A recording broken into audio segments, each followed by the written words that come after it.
Hello guys, welcome back to the video. I hope you're all doing well. What I'm going to be covering is basically the worst upgrades you could make for your bike, which are basically going to be the most cost ineffective, i.e. they cost lots of money and save you very few watts. Now nowadays there's so many little cool gadgets, gizmos, cool technological advancements that you can stick on your bike, look snazzy but cost a fortune, and to be honest there's not much bang for your buck. So I thought I'd go over 5 or 6 different products that I personally wouldn't buy before buying a lot of the things first.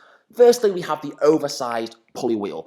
Now, these cost anywhere from 300 at minimum to above £1,000 in some cases. And the reality is you're going to save 3 to 4 watts maximum from this. Now, a lot of those savings are going to come from basically just being a nice, clean, smooth drivetrain. As in, a lot of people's rear mechs are dirty, got loads of grime and dirt stuck in it. So the best thing you can probably do is just clean it, have a nice, smooth drivetrain efficiency, and you're probably going to save more watts from that.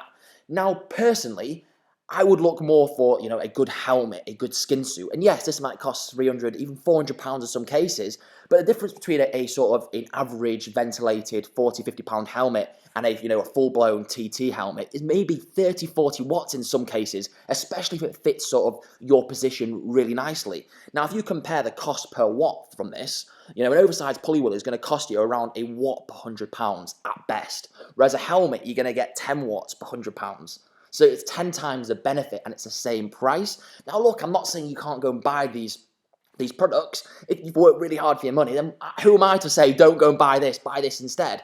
All I'm saying is I think you'd be a fool to not buy the things that are going to benefit you more first before buying those cool little technological gadget gizmo things.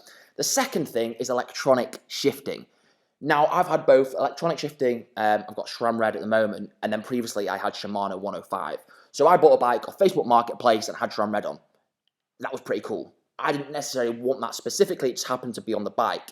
Now, the difference between Shimano 105 and SRAM Red, yes, the shifting is slightly more efficient, if you want to call it that, and it's pretty cool. You get to press buttons, it's like, yeah, cool, shifted, awesome, It's a cool little extra. Do I think there's a performance benefit between the two of them? Absolutely not.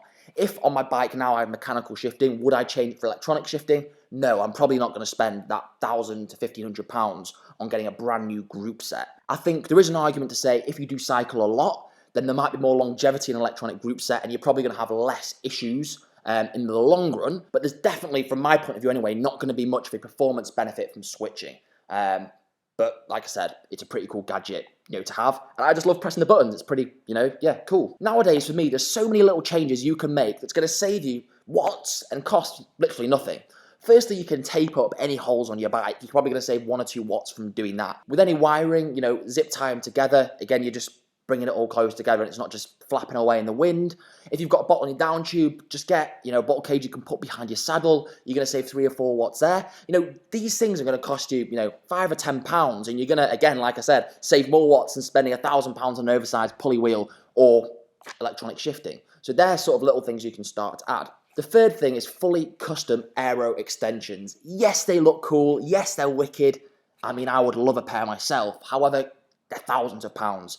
And normal aero skis are just as good and just as effective. Yes, you might save a handful of watts from a nice custom fluid, front end. But at the same time, is it needed? Probably not. If I got one given to free from a sponsor, cough, cough, then yeah, of course I'd use it, but is it something I'd go and buy myself? No, probably not. So the fourth thing is going to be a bike frame. Now, yes, there's obviously going to be difference between a top-end bike frame and a low-end bike frame.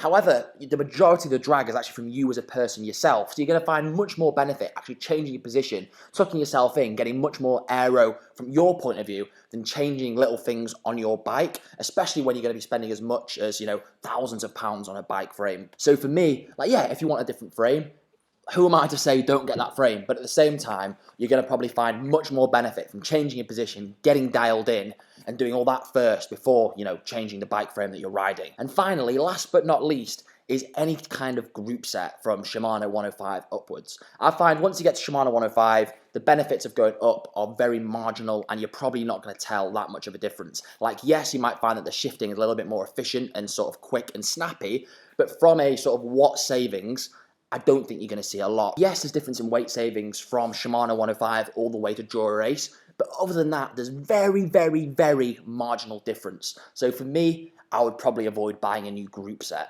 if you've got Shimano 105 as it is. And I would just focus on making it clean, effective, efficient, and I'd keep your whole drive chain efficiency as efficient as possible, because that's, you know, dirty, grubby, grimy drive chain is going to slow you down a lot more than just, you know, changing it and getting a new one. So that's why I'd focus on personally from my point of view. Now, if you've enjoyed this video, drop it a like, subscribe to the channel, and I'll see you all in the next one. Cheers.